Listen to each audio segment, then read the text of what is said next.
Hey, what is good, my friends? It is I, Tredge, and we're going to go over every single change from Overwatch 1 to Overwatch 2.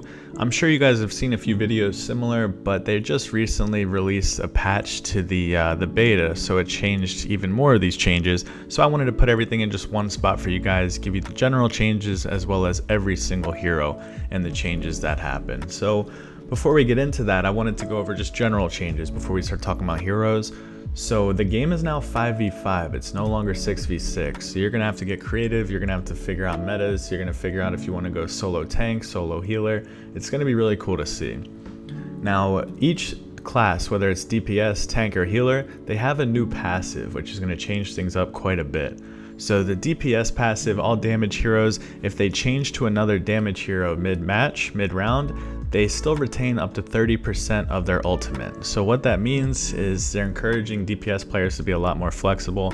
Before, you would be told to switch, to another DPS, and everyone's excuse would be, let me use my ult, let me use my ult. Now you can switch quicker. All tanks now have 30% knockback resistance and provide 50% less ultimate charge when damaged. What this means is tanks are no longer going to get booped around very easily, but even more importantly, they're not going to get farmed for ultimates. So if you're shooting tanks, which as a Pharah I do all the time, just shooting Roadhog trying to get my ult, it does 50% less charge ultimate, so you have to pick your targets more wisely. Now for supports. All supports now heal 15 HP per second to themselves after not being damaged for 1.5 seconds. So that means all the support characters are now going to get their heals over time, pretty quickly. And as I mentioned with 5v5, not going to be too many healers, it could be solo heals, so they needed this, very important. All forms of extra health from abilities, examples like Brigitte's Inspire or Lucio's Sound Barrier, are considered over health now. It's going to be a green health bar instead of a secondary type of armor or shield health. Armor health now reduces all damage by 30% instead of flatly reducing it by 5 points. So definitely some important tweaks, but now let's get into the characters. Starting off with D.Va, who managed to get even thicker than she already was in Overwatch 1. Overall, D.Va received quite a buff, despite her losing a bit of her armor. Across the board in Overwatch 2, armor is a bit stronger, so losing a bit of armor does not nearly affect her. The extra 50 health gives her mech a much better chance to survive those close encounters where she previously would have been in trouble, and the buff to her movement speed makes her a much bigger threat to enemy DPS and enemy squishies like Ana. Just like Overwatch 1 though, her defense matrix makes her one of a kind, one of the best tanks to pick. That combined with her fusion cannons and micro missiles makes her a lethal kit to challenge any opponent. Next up we have Orisa, who did undoubtedly receive the biggest rework from Overwatch 1 to Overwatch 2, notably losing her shield as well as halt and her supercharger, but she did get a lot more tankier in both her health and her base armor, and she did gain quite a few shiny new toys. So her augmented fusion driver, it's a heat based weapon, it can overcharge but it does a lot more DPS than before. Her fortify now provides 125 health but no longer has the headshot immunity. She gained energy javelin, her coolest of all her shiny toys in my opinion. It allows Orisa to throw an energy javelin that deals 60 damage, stuns enemies for 0.2 seconds, and boops enemies back 6 meters, very similar to what Lucio does, in a sense of the distance they boop. If an enemy collides with a wall, then they take an additional 40 damage and are stunned for an extra 0.3 seconds, which is pretty brutal. She also gained the javelin spin, which allows her to rapidly spin an energy javelin for nearly 2 seconds, destroying all projectiles and gaining a 40% buff to her speed. So imagine she pops the javelin spin, gains 40% speed, comes up to you, and then uses her energy javelin and boops you 6 meters back into a wall and you're stunned for fuck knows how long. That's going to be interesting. And then her new ultimate, Terra Surge. Orisa pulls enemies in and gains the effects of Fortify, dealing an area of effect attack over 4 seconds of charging. Releasing the attack deals up to 500 damage depending on how long the attack was charged. While the attack is charging, Terra Surge deals minor damage over time and slows enemy movement by 30%. On to the next tank. So let's talk about Reinhardt. So Reinhardt's going to play the same role as he did in Overwatch 1 for the most part. His shield is a lot weaker as it was before. However, he got a buff to his health and armor, so he's going to be able to hold his own much better. His steadfast passive was replaced by the global tank passive that we mentioned earlier. His barrier field, like I mentioned, his shield was buffed from 1600 to 1200. His charge steering turn rate was buffed, so he's a lot easier to maneuver and turn as Reinhardt, and his charge pin was nerfed, so it does a lot less damage if you pin someone against the wall. However, the cooldown was reduced from 10 to 8 seconds. His fire strike now has 2 charges, but it does 90 damage instead of 100, which I would consider a buff now that you get 2. So it sounds like Reinhardt's going to be more mobile, more tankier, but his shield's not going to be as powerful as it was before. Next we have Roadhog, and this was a surprise to me to read this, but right now Roadhog is being pinned as the worst tank in Overwatch 2, largely because of the one tank meta in Overwatch 2 that we're seeing now that it's 5v5. So even with his buffs, take a breather healing increased from 300 to 350, clearly a buff, making him more tanky. The whole hog ultimate can now be used manually, but it cannot be cancelled with stuns. Also, it can be used with other abilities. So he can use whole hog while hooking an enemy, so it's going to be a vicious combination. But as mentioned, having no shield, this one tank meta, it's going to be hard for Roadhog to see playtime with Orisa's rework, with the new Reinhardt, with Doomfist being a tank. So I wouldn't be shocked to see another buff coming for the big boy Roadhog. Next tank on the list is Sigma, and Sigma is definitely in a great spot in Overwatch 2. Aside from Reinhardt, he's the only other hero that has a barrier, to protect his allies. The one change is that he's going to get his barrier a lot less often, so it was nerfed in that regard. However, his base shield was increased as far as HP from 100 to 200, and his secretion damage increased from 70 to 100, so he can do a lot more DPS going out. But ultimately, Sigma is going to be a great pick in maps that have a lot of hallways, a lot of corners, where Reinhardt's still going to be primarily picked in maps like King's Row and things like that. So it's going to be interesting. This new one tank meta, where there's going to be a few tanks whose playtime completely dies, and there's going to be a few that rises a ton. So interested to see how that goes. Next we have Winston, and Winston got a few changes, including a new secondary fire ability. So let's start with his armor. It was increased from 150 to 200. On top of that, Overwatch 2's armor is going to be stronger across the board, so he's definitely a lot tankier. His new Tesla cannon secondary fire can be used to charge and release a 30-meter range of jolt electricity. So it deals up to 50 damage and costs up to 12 ammo, so that's completely new. His barrier projector health increased from 650 to 700, while the cooldown also reduced from 13 to 12, so he's getting it more often and it has more health. However, the duration that the bubble stays up has been reduced an entire second, so a nerf in that regard. Also, his ultimate has been nerfed, not as in a sense of how much power, it's still extremely powerful, but just in the sense of how much it costs, an extra 20%. Winston is said to be as good as any tank in Overwatch 2 due to his mobility.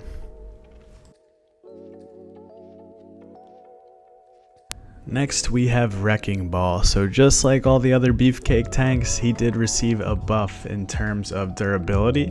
So his base armor has increased from 100 to 150, while his base HP is increased from 500 to 550, so going to be a lot tougher to kill. His adaptive shield radius increased from 8 to 10 meters, and his health gained per target increased from 75 to 100, while his roll knockback increased by 36%. So buffs across the board. However, unless you're trying to get to a contested point, there's just way too many tanks right now that are a much stronger pick in this solo tank meta that Overwatch 2 seems to be pushing. Next we have Zarya, who is going to be the strongest tank heading into Overwatch 2 in my opinion, and it appears the internet agrees. So her base health increased from 200 to 250, while her shields increased from 200 to 225. Now the biggest buff of all is she now gets to use 2 shields in succession. So not just one on herself and one on an ally, she can use 2 on herself back to back, or she could use 2 on 2 different allies at the same time. She cannot use a shield on the same ally twice in a row. There will be a cooldown, but the degeneration did increase from 1.8 to 2.2 seconds. So overall, Zarya is just going to be a powerhouse, being able to block even more damage than she already did. Now let's cover some DPS. So obviously a lot of the tanks were buffed. That's not the case for all the healers in DPS. So starting with Ashe, very minor changes. She got one very minor nerf.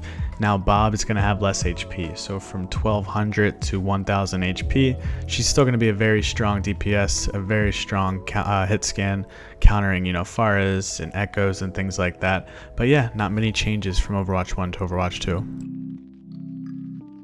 Our next hero we're covering is Bastion, who just like Doomfist, just like Orisa, got an entire rework heading into Overwatch 2.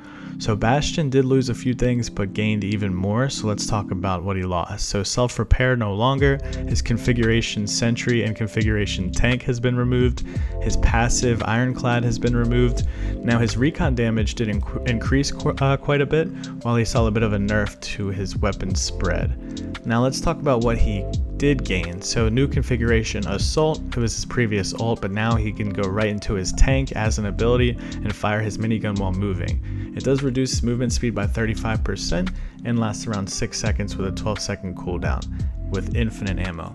Now another cool shiny toy Bastion earned is the A36 tactical grenade. It can bounce off walls, stick to enemies, and does 130 damage. Additionally, Bastion's new ult artillery ultimate will shoot 3 artillery shells into the sky and drop down doing 200 damage each. Pairing that with Zarya is going to be an absolute lethal combo, and I'm excited to see that play out. Next up on our list we have Cassidy, and it seems what they did for him is one major nerf and then 15 minor buffs to counter it. So he lost his flashbang, which on paper doesn't seem like much, but he's going to be a lot more vulnerable close up as before. He did gain magnetic grenade instead. If stuck to enemies like Tracer's ult, it deals 131 damage, but you're going to have to be accurate with that. Now his Peacekeeper fan, the hammer, did get a buff. His combat roll now blocks 50% of damage coming in, which is a huge buff, and his Deadeye ultimate grants 40% damage reduction. So a lot of those mini buffs, like I said, but losing that flashbang, he's no longer going to be able to stun enemies up close. That's going to cost him, I feel like, in the big picture. Next we have Doomfist, who is now a tank, so I'd say he had quite the biggest rework out of any character. So his new health is 450, so gain 200, but he no longer has rising uppercut. So he's no longer going to be used to go in the back line and pick apart Anas and Mercies. He's now going to be used to take away aggression from enemies, to be the focus of, the enemy team, as well as soaking up some of that primary damage, against other tanks. His hand cannon damage was nerfed, his rocket punch was nerfed in quite a few ways, and this makes sense. He's no longer made to do damage. He's meant to soak it up. He did gain power block, which allows Doomfist to block 80% of incoming damage. Blocking 100% damage empowers your next rocket punch with 50% more damage and 50% more speed and distance. So it sounds like a successful block. You're almost like parrying the enemy, and you'll do much more damage. He also earned Seismic Slam, which launches Doomfist into the air in the direction the player is aiming and creates a wide shockwave after landing that does 50 damage. So a bit of splash damage, which is cool to see. It can also be cancelled by pressing the ability button again. So he's a bit of a mobile tank. It's going to be really cool to see how this new Doomfist pans out. And despite Doomfist becoming a tank, his Meteor Strike ultimate was not changed too much. The center damage will still be the same, however it no longer does knockback damage, and the outer circle of his ultimate is going to do a lot less damage than it did before, so you're going to have to be much more precise. So I'm really interested to see this new tank fist pan out. Next up we have Echo, who only received a couple of nerfs, no buffs, so her focusing beam max DPS was reduced from 200 to 175, so pretty noticeable. Her max health reduced to enemy hero HP is a max of 300 now. So before, if she was to duplicate a D.Va, she'd have 650 health, but now it's going to be 300 no matter what. So she's not going to feel obligated to only replicate, enemy tanks. She can now pick DPS, giving her more flexibility and a bit more of an option there. And while she is extremely powerful in the right hands, and especially with a Mercy pocket, there's just many other DPS characters that for the average player are going to be much more comfortable using. Next we have Hanzo, who did not get any changes besides a slight nerf. So his Storm Arrow damage was reduced from 70 to 65 per shot. So no matter how you put it, Widow's always going to be a stronger pick than Hanzo, and since this is the current case, I do think Hanzo will get maybe quite a bit of a buff after Overwatch 2 launches, or maybe during the next beta.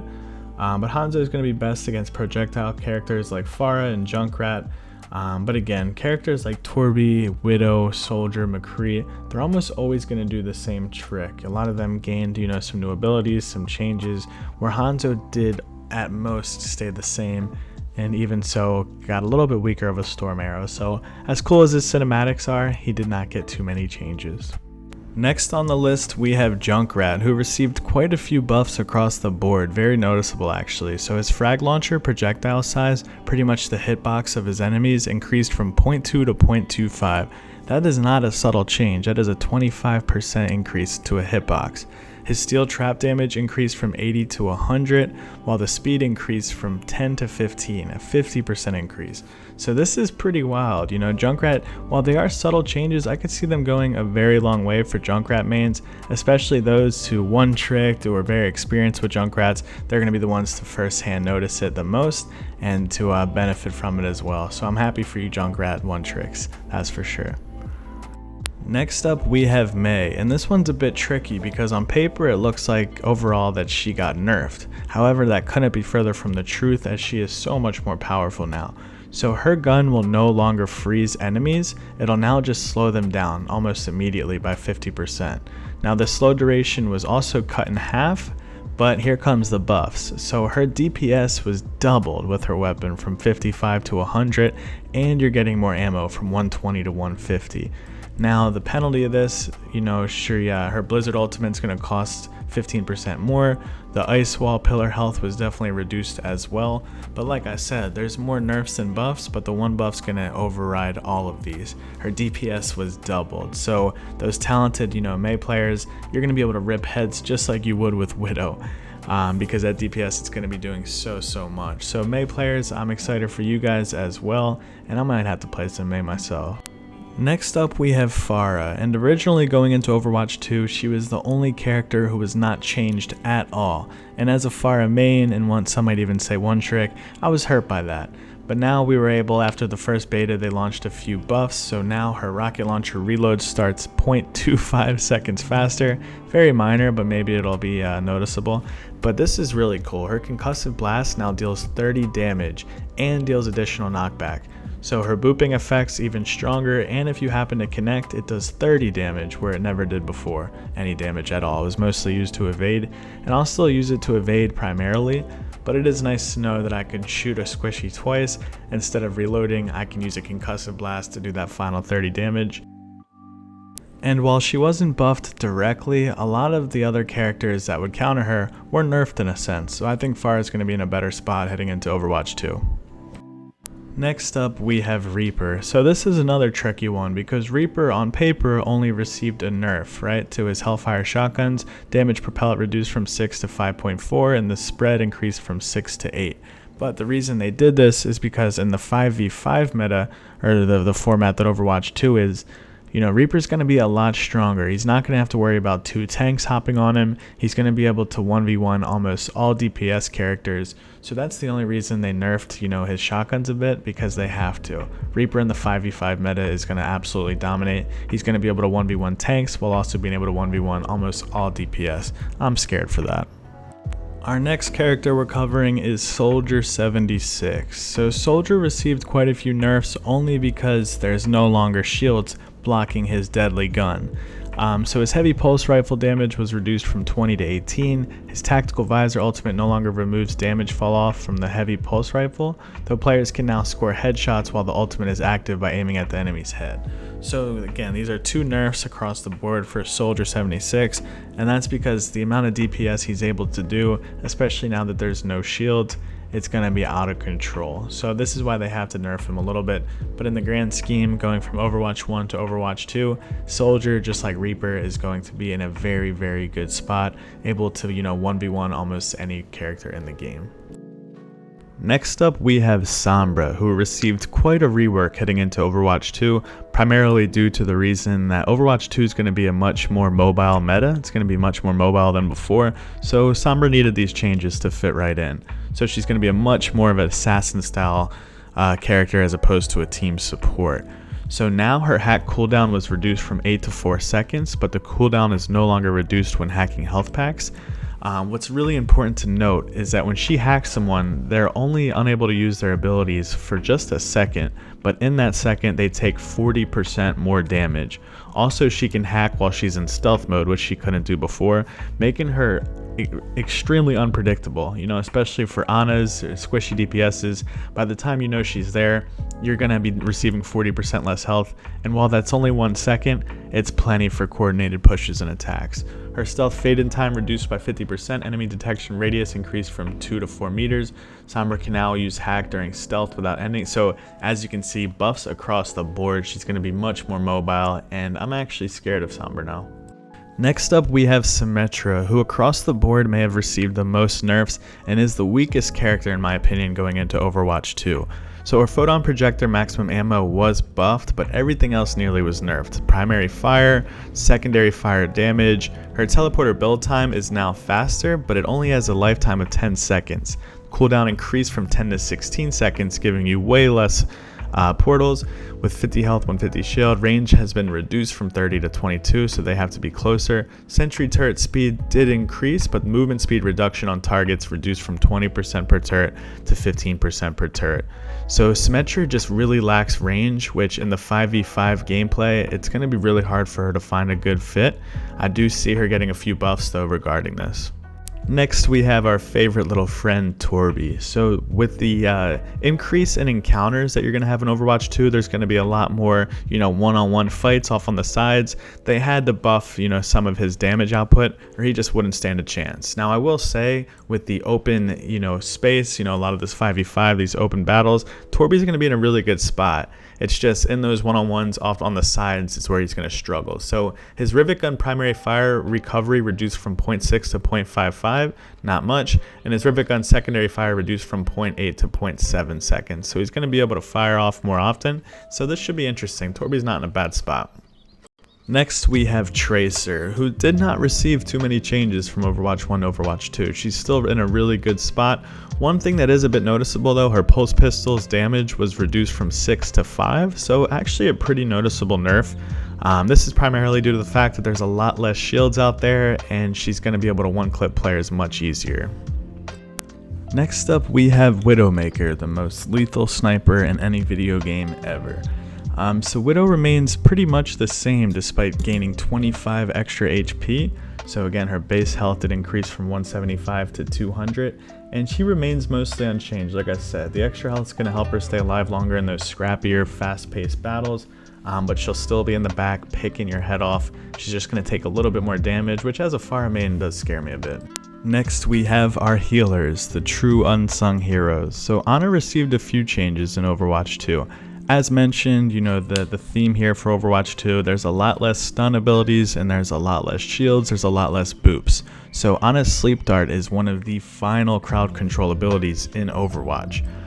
So let's go through her changes. One of her buffs, her only buff, her biotic rifle ammo has been increased from 12 to 15 rounds, while her Sleep Dart cooldown has been increased from 12 to 15 seconds, 25%, very noticeable. Her biotic grenade duration has also been reduced, allowing her to just be not as strong with DPS. Next up, we have Baptise, and it seems in this 5v5 format, a lot of the healers did receive several DPS nerfs while receiving buffs for healing, because a lot of times they're going to be solo healing. So his damage fall off reduced from 25 to 20 as I just mentioned, while his regen burst healing to allies increased, and also his biotic launcher alternate fire increased as well with ammo, so many more heals going out.